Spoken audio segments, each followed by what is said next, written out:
Hello everyone, welcome to minded education. आज यहाँ पर हम लोग जिस टर्म के बारे में बात कर रहे हैं वो टर्म है आपका हिस्ट्री का एरिस्टोक्रेसी। आपको ध्यान रखना है ये जो वर्ड है ये एक सोसाइटी के एक ग्रुप को शो कर रहा है बच्चा। और ये वर्ड जो था आपके फ्रेंच रिवॉल्यूशन के बाद में काफी ज्यादा यूज में आया। क्लियर? तो मतलब हम लोग एरिस्टोक्रेसी से क्या समझेंगे कि हम लोग सोसाइटी के एक पर्टिकुलर ऐसे ग्रुप के बारे में बात कर रहे हैं जो फ्रेंच रिवॉल्यूशन के बाद बहुत ज्यादा यूज में आया। और फ्रेंच रिवॉल्यूशन के बाद मतलब 18 और 19 सेंचुरी के अंदर। क्लियर? आपको ये चीज ध्यान रखनी है। तो आइए हम लोग स्टार्ट करते हैं कि ये जो एरिस्टोक्रेसी वर्ड है ये कहां से इसकी ओरिजिन होती है, कहां से आया। तो देखो बच्चा, ये आपके जो एरिस्टोक्रेसी है, एरिस्टोक्रेट जो होते हैं, तो ये ग्रीक लैंग्वेज से बना है। पता है ना, वो ग्रीक लैंग्वेज जो कि ग्रीस में यूज हुआ करती थी उस समय। क्लियर? तो ये जो ग्रीक लैंग्वेज है उसके कौन से वर्ड से लिया? एरिस्टोस। एरिस्टोस का मतलब यहां पर क्या है? एक्सीलेंट और बेस्ट। मतलब हम उन लोगों के बारे में बात कर रहे हैं जो सोसाइटी में काफी बेस्ट माने जाते हैं। कुछ आपके स्पेशल फीचर्स हैं, कुछ स्पेशल कैरेक्टरिस्टिक है उनकी। ठीक है, कुछ क्वालिटीज है उनके पास। ठीक है, और वो क्वालिटीज किसमें है? देखो यहां पर देखो, एरिस्टोक्रेसी के अंदर एरिस्टोस का मतलब हो गया बेस्ट और क्रेटोस का मतलब हो गया रूल। मतलब हम उनके बारे में बात कर रहे हैं जो सोसाइटी को रूल करने में, डोमिनेंस करने में, ऑपरेट करने में, मैनेज करने में कैसे हैं बच्चा?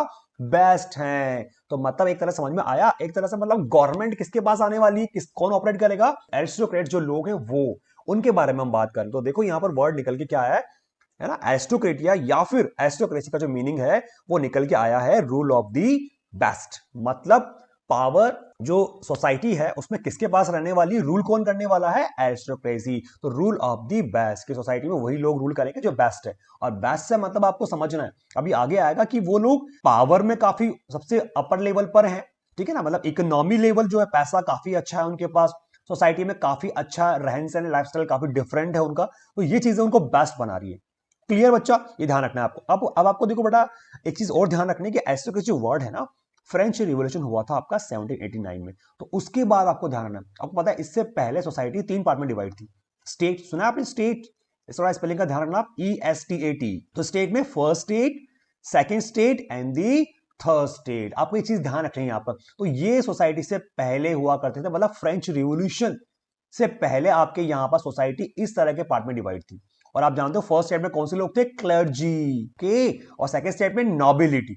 और थर्ड आप जानते हो जो मिडिल क्लास आप कह सकते हो, उसमें बिजनेसमैन भी थे काफी रिच, उसके बाद आर्टिसंस भी थे, पीजेंट्स भी थे, उसके बाद पुअर पीजेंट भी थे। तो यहां पर जब रिवोल्यूशन हुआ तो आपके जो फर्स्ट स्टेट वाले थे, क्लर्जी एंड नोबिलिटी, ये पूरा खत्म हो गया एक तरह से। आप मान लो वो लोग तो रहेंगे पर जो रैंक है सोसाइटी में वो खत्म हो गया, जो टाइटल्स थे उनके वो सब कुछ खत्म हो गया। क्लियर? अब आगे क्या होगा? खत्म तो हो गया पर बेटा ये लोग अभी भी है, तो उनके पास में प्रॉपर्टी, पैसा, पावर, वो सब चीजें रहेगी उनके पास में। एकदम से खत्म नहीं कर सकते आप इन चीजों को। क्लियर? तो देखो यहां पर एरिस्टोक्रेसी वर्ड जो है वो क्या एक्सप्लेन कर रहा है?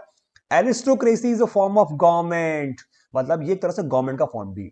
ठीक है ना, एक गवर्नमेंट का टाइप भी है। अब एरिस्टोक्रेसी कैसे गवर्नमेंट को ऑपरेट करेंगे? देखो बेटा एक चीज ध्यान रखनी है, जो सोसाइटी में अभी आपके रिवोल्यूशन हुआ है तो अभी भी यहां पर जो रिच लोग हैं ना, वही लोग सोसाइटी को क्या करने वाले हैं? डोमिनेट करेंगे।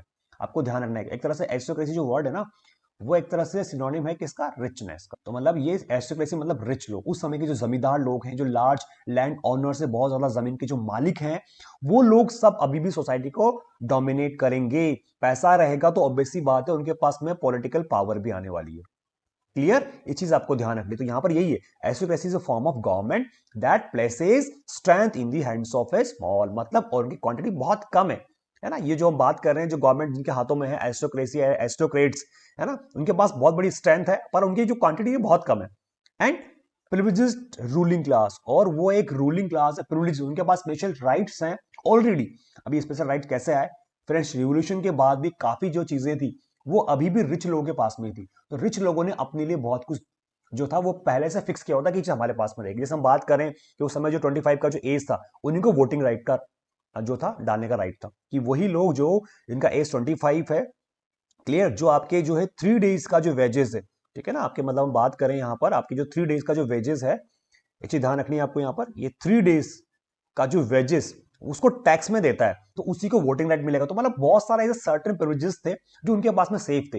तो वही रूलिंग क्लास बनेगी बच्चा, वही पॉलिटिकल पावर को जो है ऑपरेट करने वाली है। क्लियर? तो एरिस्टोक्रेसी उस समय के डोमिनेंट रिच लोग रहेंगे। ठीक है, टर्म ध्यान रखना है आपको ये चीज। क्लियर? आगे चलते हैं हम लोग यहां पर। अब देखो एक और चीज, सिंपल सा इजी लाइन में क्या बताया यहां पर, कि सोसाइटी के वो लोग people with A high social rank.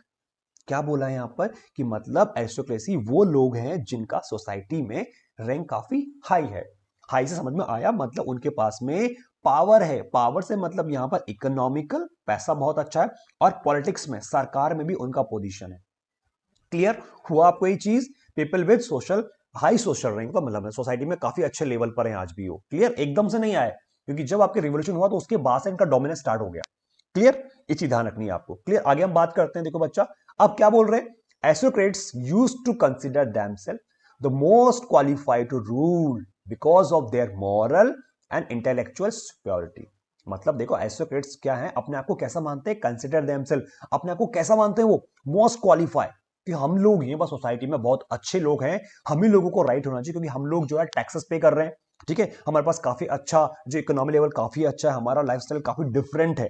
तो वो चीजें अपने आप को ये लोग सुपीरियर मान रहे हैं, उनका मॉरल वैल्यूज, उनका जो लाइफस्टाइल है, जो उनके बिलीव्स हैं, जो उनके एटिकेट्स हैं, वो काफी डिफरेंट है। और उनका इंटेलेक्चुअल मतलब जो नॉलेज है, जो अंडरस्टैंडिंग किसी भी चीज को समझने की, ऑपरेट करने की, वो एज कंपेयर टू अदर काफी सुपीरियर है ना। तो बेटा ऑब्वियस सी बात होगा ही, आप लोग सोसाइटी के काफी रिच पार्ट से रहे हो, स्टार्टिंग से आपने सोसाइटी को डोमिनेट किया है फ्रेंच रिवॉल्यूशन से पहले, तो ऑब्वियस सी बात है पावर भी आपके पास से रहने वाली है, एकदम से ट्रांसफॉर्म नहीं हो पाएगी, वो चेंज टाइम लगेगा। क्लियर? तो ये उस समय के जो लोग हैं जो सोसाइटी को डोमिनेट करने वाले, अभी भी नहीं छोड़ने वाले।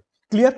आगे देखो हम क्या बात कर रहे हैं, तो देखो member of the aristocratic class enjoy both political power, यहां पर आ गया वो finally, political power, social and the economic Prestige. Prestige मतलब वैल्यू है उनकी, एक बहुत बड़ा इज्जत है उनका, एक थोड़ा सा एक सोसाइटी में लेवल है उनका यहाँ पर। तो यही बात कर रहे हैं, जो एरिस्टोक्रेटिक क्लास है ना वो अभी भी एंजॉय कर रहा है। मतलब देखो रिवॉल्यूशन हो गया, पावर यहाँ पर आपके पास आ जानी चाहिए, जो लोग हैं उनके पास आगे, पर उन लोगों में भी पावर अभी भी जो रिच लोगों के पास है, तो उनके पास पॉलिटिकल पावर भी है, मतलब वही पॉलिटिक्स को ऑपरेट कर रहे हैं, सरकार को वही डोमिनेट कर रहे हैं अभी भी। लेकिन ना सोशल में काफी अच्छा रैंक है उनके पास में, और इकोनॉमिकल प्रेस्टीज मतलब उनके बहुत ज्यादा वैल्यू है, इज्जत है, काफी रिच लोग हैं। तो अभी भी सोसाइटी में जो आपके एरिस्टोक्रेट्स हैं तो वो वही रिच पीपल हैं, ठीक है, वही लार्ज लैंड ऑनर्स के मालिक हैं, जमींदार लोग जो हैं, फ्यूडल के जो मालिक हैं वो लोग हैं, ठीक है, तो वो डोमिनेट कर रहे हैं। अब देखो सडनली क्या होगा यहाँ पर, इस लास्ट वाले स्लाइड में देखो आप, इन 1830, अब 1830 के बाद क्या हुआ, the middle class begin to become more prosperous in society. 1830 के बाद ये मिडिल क्लास जो है, आपको पता होना चाहिए, मिडिल क्लास, इससे पहले जो अभी एरिस्टोक्रेट्स के बारे में बात कर रहे थे ना वो रिच पीपल हैं, ठीक है। अब यहां पर मिडिल क्लास मतलब आपके जो first state, second state and third state जो मैंने पढ़ाया था आपको, यहां पर ये थर्ड स्टेट में जो थर्ड कैटेगरी लोग हैं, सेकंड और थर्ड, आपको पता है यहां पर पहले बिजनेसमैन हुआ करते थे, ठीक है, यहां पर उसके बाद फिर पीजेंट्स एंड आर्टिसंस आएंगे, उसके बाद ये पुअर पीजेंट्स, ठीक है। तो यहां पर ये जो लास्ट वाला कैटेगरी है ना बेटा, पीजेंट्स का, आर्टिसन का, ये लोग मिडिल क्लास वाले हैं, ध्यान रखना है आपको। बिजनेस वाले तो चले गए, रिच एरिस्टोक्रेसी के अंदर आ जाएंगे ये वाले लोग। तो आपको जो ये लास्ट वाला कैटेगरी है ना, यहां पर पीजेंट, आर्टिसन और पुअर पीजेंट्स, लैंडलेस लेबर, ये लोग मिडिल क्लास के अंदर आ रहे हैं। तो देखो begin to become more prosperous, prosperous का मतलब होता है रिच, इनका सोसाइटी में काफी अच्छा डोमिनेंस आने लग गया है धीरे धीरे, क्योंकि इनके पास भी पैसा आ गया है यहाँ पर। In consequence A majority of the aristocrats lost their dominance, और यहाँ पर एरिस्टोक्रेट्स जो क्लास था उसका डोमिनेंस, उसका जो डोमिनेट करने का जो काम था पॉलिटिक्स में, उनका काफी अच्छा रैंक था, वो धीरे धीरे खत्म होता गया, मतलब पावर, पैसा खत्म होता गया, है ना, मतलब उनका जो डोमिनेंस था किसी चीज को वो खत्म हो गया, एंड उनका पॉलिटिकल पावर भी खत्म हो गया। वो चीजें, दोनों चीजें कहां ट्रांसफर हो गई, मिडिल क्लास के पास।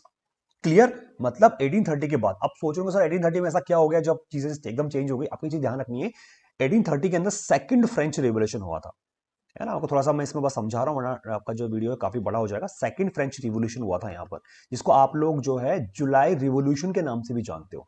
यहाँ पर कंप्लीटली पावर जो थी मिडिल क्लास के पास आ गई, ठीक है ना, तो मिडिल क्लास के पास आ गई, तो जो रिच लोग थे, रिच लोग के पास कुछ सर्टेन प्रिविलेजेस हुआ करते थे। कौन से प्रिविलेजेस हुआ करते थे आपको बताऊं, देखो मैं यहाँ पर एक बात करते हैं, अगर हम यहाँ पर कुछ चीजों के, देखो यहाँ पर ये लिखा हुआ है, एक टर्म हम बैक आए हैं, तो जो प्रिविलेजेस रूलिंग क्लास है, मतलब उनके पास स्पेशल राइट्स थे। कौन सा? आपने पढ़ा होगा, जब यहाँ पर आपकी मोनार्की खत्म हो गई फ्रांस के अंदर, तो उनके पास जो रिच क्लास थे, उन्होंने 25 ईयर्स के, जिनके पास 25, जिनका एज है, क्लियर, आपको बताया मैंने अभी ये चीज, तो जिनका एज 25 है वो लोग, और जो आपके 3 डेज का, ठीक है, जो वेजेस जो है वो टैक्स में देते हैं, तो उन्हीं को क्या रहेगा, वोटिंग का राइट मिलेगा, वही गवर्नमेंट को डोमिनेट कर पाएंगे। बच्चा आई बात समझ में? ये इस तरह से यहां पर हुआ है। तो आज के लेक्चर में हमने एरिस्टोक्रेसी टर्म को डिफाइन किया है, जिसका मतलब होता है रिच पीपल, और ये वर्ड आपका उस समय के 18 और 19 सेंचुरी में काफी ज्यादा यूज हुआ after the French revolution. Clear हुआ, आपको समझ में आना चाहिए। तो आज के लेक्चर में इतना ही, मिलते हैं हम लोग नए टॉपिक के साथ नए वीडियो में। तब तक के लिए tata bye bye, take care.